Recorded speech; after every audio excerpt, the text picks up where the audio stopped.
Assalamualaikum warahmatullahi wabarakatuh. Bagaimana kabarnya anak-anakku pagi hari ini?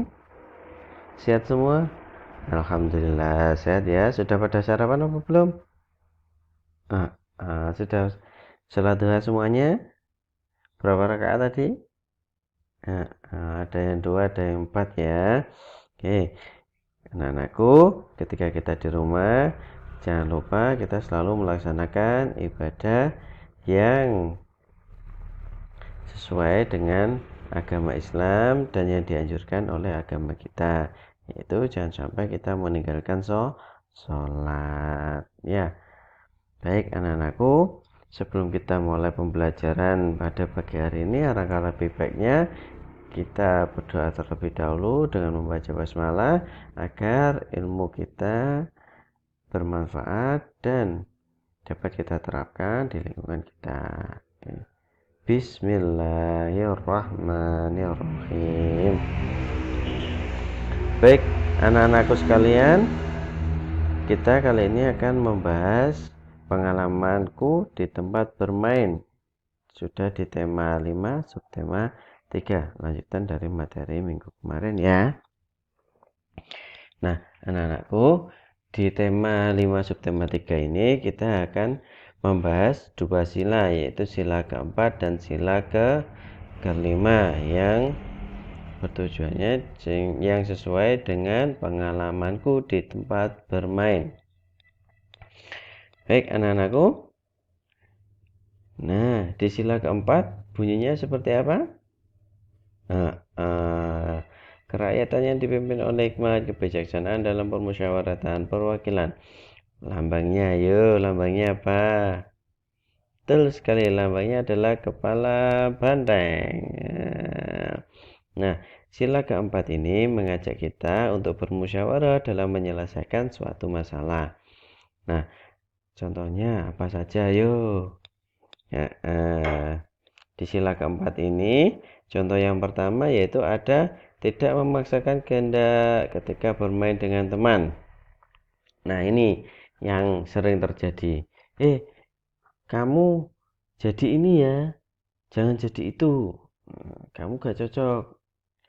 Padahal yang ingin bermain, aku ndak suka itu, aku sukanya ini. Nah, itu namanya memaksakan kehendak. Jadi tidak boleh memaksakan kehendak ya, kamu ini saja, jangan yang itu. Padahal yang dia suka adalah yang sesuatu yang lain. Jadi kita tidak boleh memaksakan suatu kehendak ketika bermain. Jadi kita bermain harus sesuai dengan apa yang kita inginkan. Agar apa? Agar tidak terjadi keributan atau perkelahian. Nah, contoh yang kedua, apabila pada bermain terjadi perselisihan, maka diselesaikan dengan bijaksana. Nah, ini saling berhubungan ya anak-anakku.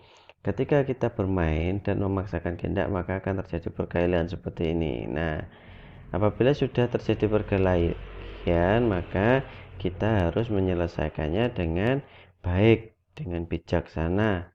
Ya, tidak boleh berkelahi. Ini contoh yang kurang baik. Menyelesaikan masalah dengan berkelahi ini tidak baik. Tapi kita harus menyelesaikannya dengan bijaksana. Ya. Oke, contoh lagi yang ketiga. Nah, hasil musyawarah yang didapatkan harus dilaksanakan dengan penuh itikat baik. Nah, ketika kita bermusyawarah, hasil apapun yang kita terima, kita harus mengerjakannya dengan baik, dengan sungguh-sungguh. Ya, meskipun itu terkadang tidak sesuai dengan apa yang kita inginkan, tapi kita harus menjalankan dengan baik. Karena apa? Hasil keputusannya sudah diterima dan dimusyawarahkan dengan sebaik-baiknya ya. Next kita lanjut ke sila kelima. Nah, sila kelima ini, anak-anakku, sila kelima ini bunyinya apa? Sila kelima ini adalah keadilan sosial bagi seluruh rakyat Indonesia. Nah, bagaimana lambang Pancasilanya? Lambang Pancasilanya adalah padi dan kapas. Nah, sila kelima ini mengajak kita untuk bersikap adil terhadap sesama. Apa saja contohnya anak-anakku? Nah, kita bahas ya. Nah, contoh pengamalan sila kelima. Nah, yang pertama ini saat bermain, sikap adil dan tidak pilih kasih ketika bermain dengan teman. Nah, kita ketika bermain tidak boleh pilih kasih ya. Kita harus bermain bersama-sama meskipun teman kita ada yang fisiknya mohon maaf ya kurang sempurna, kemudian ada sesuatu yang kurang di dirinya, kita tidak boleh mencemooh atau mengejek. Jadi kita malah harus mendukung mereka untuk selalu bersemangat ya. Tidak boleh menjelek-jelekkan apalagi memilih teman ketika bermain. Meskipun dia memiliki kekurangan fisik, tapi dia juga berhak untuk bermain secara adil bersama kita ya. Contoh pengalaman yang kedua. Nah, ini menghargai hak-hak teman. Nah, jadi apa yang diinginkan teman kita harus menghargainya, tidak boleh kita memaksakan kehendak kita sesuai apa yang kita inginkan. Jadi kehendak kita itu harus dilaksanakan dengan baik. Nah, kemudian yang ketiga adalah mematuhi aturan permainan yang disepakati demi untuk kepentingan bersama. Nah, ini ketika kita bermain pasti ada aturannya. Nah, aturan ini harus kita patuhi, tidak boleh egois. Karena apa?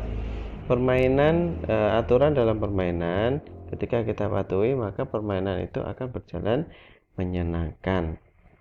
Ya, akan berjalan sesuai apa yang kita inginkan bersama. Nah, anak-anakku, itulah beberapa contoh dari sila keempat dan sila kelima yang sesuai dengan kegiatanku bermain di lingkungan sekitar ya. Nah, anak-anakku masih banyak contoh lain di luar sana. Karena kita pembahasannya sangat banyak, maka Ustadz sudahi dulu di sini ya, biar tidak berlama-lama.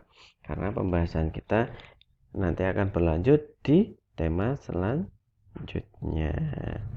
Baik, apabila ada pertanyaan, nanti silakan bertanya di kolom komentar YouTube Ustadz ya. Terima kasih banyak sudah melihat video Ustadz. Tetap menjaga kesehatan, tetap patuhi protokol kesehatan agar apa? Pandemi ini cepat diangkat oleh Allah Subhanahu wa taala dan kita bisa kembali bersekolah bersama-sama. Amin ya rabbal alamin. Baik, terima kasih anak-anakku. Ustaz akhiri. Assalamualaikum warahmatullahi wabarakatuh.